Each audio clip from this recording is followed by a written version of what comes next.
Did you know that men can reduce their chances of prostate cancer by having 4 or more orgasms per week?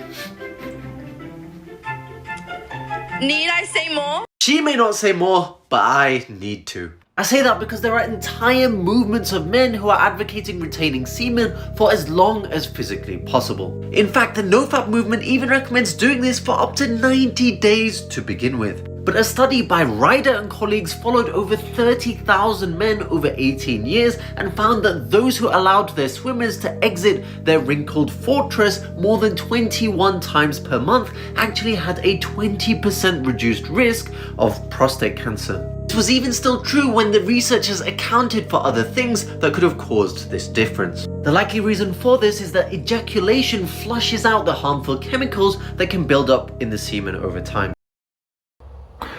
Now, by that logic, if that nonsense is true, then prostate cancer should be common in younger men, not older men, because younger men have been holding in their sperm up until they're 16, 18, sometimes 20, all the way from teenage years to high school.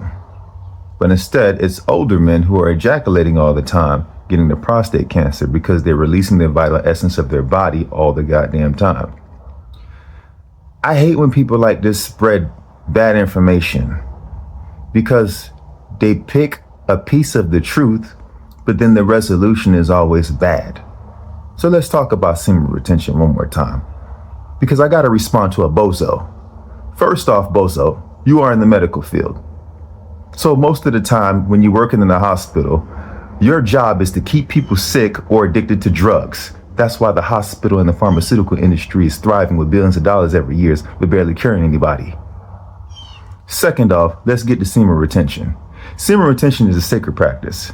It is a practice that branches from Taoism. Taoism is a religion where the person dedicates their life to discipline and renunciation. But semen retention is just a branch of that. So why would you go to a medical professional to learn about semen retention? That doesn't make any sense. You know about medicine and killing people and keeping them sick. But let's stay on semen retention. Your sperm is made of vital nutrients and vitamins and minerals. It's connected to your blood. It's connected to your cerebral spinal fluid. It's connected to the minerals that's used to keep your bones dense. So yes, if you ejaculate too much, you'll have weak bones, you'll be a weaker person, and you'll develop health issues. Because realistically, you're not supposed to be ejaculating all the time. It's bad for your body. Men are already practicing poor sexual control. They already ejaculate all the time. That's why prostate cancer is at an all-time high. But let's put prostate cancer to the side. It's a deeper issue beside prostate cancer, why we need semen retention. Let's talk about sexual discipline, sexual self-control. If you want to get on a cycle to where you're practicing semen retention and you're doing it healthily, ejaculating once a week for most men is just fine. You got to go by your age. The authorities on this subject is Montauk Chia, Joel Pokram, Jonathan White, Jade Saida. It's not a bozo doctor who works in a hospital who gets paid hundreds of thousands of dollars to kill people and keep them sick. If you want advice from a doctor, go when you're about to die. But if you want health advice from someone, go to someone like a nutritionist, a therapist. And if we're talking about semen retention, you can't learn something like that from the hospital. You guys don't teach about sexuality. You teach about sexual diseases. You're not an authority figure about this issue. But let's talk about it. Let's talk about that dumbass study that you just posted about 18,000 men who kept semen in their body and how bad it is. And by the way, semen retention is an old practice. It's not a new practice. You don't need a new scientific study, but even though, let's just talk about the new scientific study that you just posted, that nonsense. Let's say you keep the sexual energy in your body, right? You're saying it's bad because they're harmful chemicals, right? Then you should know that semen retention involves a sacred Taoistic practice to where you circulate the sexual energy back into your body and into your brain. That's what you're talking about? You're talking about the excess sexual energy being retained in your groin, right? So then you should learn the necessary practices that involve using your mind and your spirit to circulate that energy back into your body. This is vital essence. But let's just say you didn't do that. Let's just say you practice semen retention. What is so wrong with men practicing sexual self-control? Let's see. We have a porn industry that's thriving, making people millionaires. We have the strip clubs making millionaires. We have OnlyFans girls becoming millionaires. Divorces for marriages are at an all-time high. We have the porn. Did you know that the internet, 60% of the content of the internet is porn? So we have all these things that are a product of men ejaculating too much and being sexually undisciplined. What is so wrong with telling men, hey, keep it in your body and focus on your goals? Historically, men who are eunuchs, who, yes, they chop their dicks off. But let's just talk about men who are eunuchs, who don't ejaculate all the time. They were advisors of kings, sages who practiced semen retention, who didn't get married. They were wiser and more youthful. But it's already recorded that Taoists who practiced semen retention, they had stronger bones and they lived into 100, sometimes to 120. So again, why would you get advice from these bozos who work at hospitals that dedicate themselves to keeping people sick?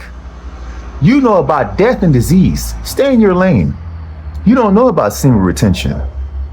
Me, myself, I've been studying it for over a decade.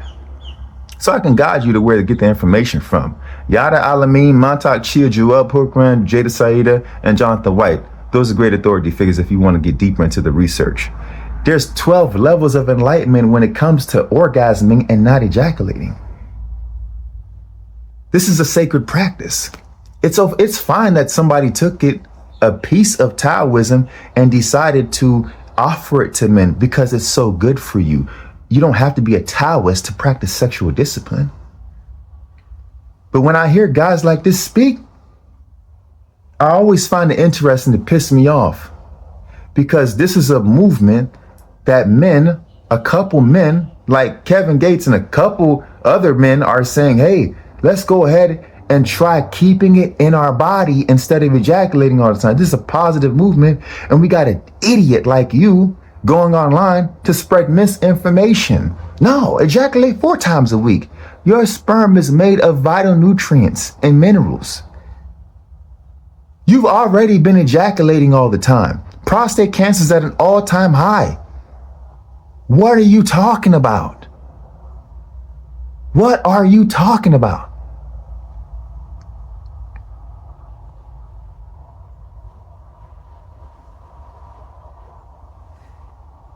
So yeah, keep listening to this bozo doctor and he's going to keep you sick.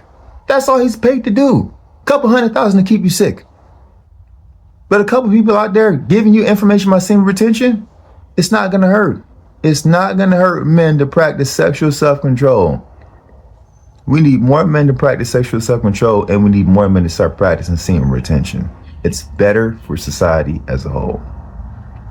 All right, now I got to go live my life, but I just had to post this video to put this idiot in check.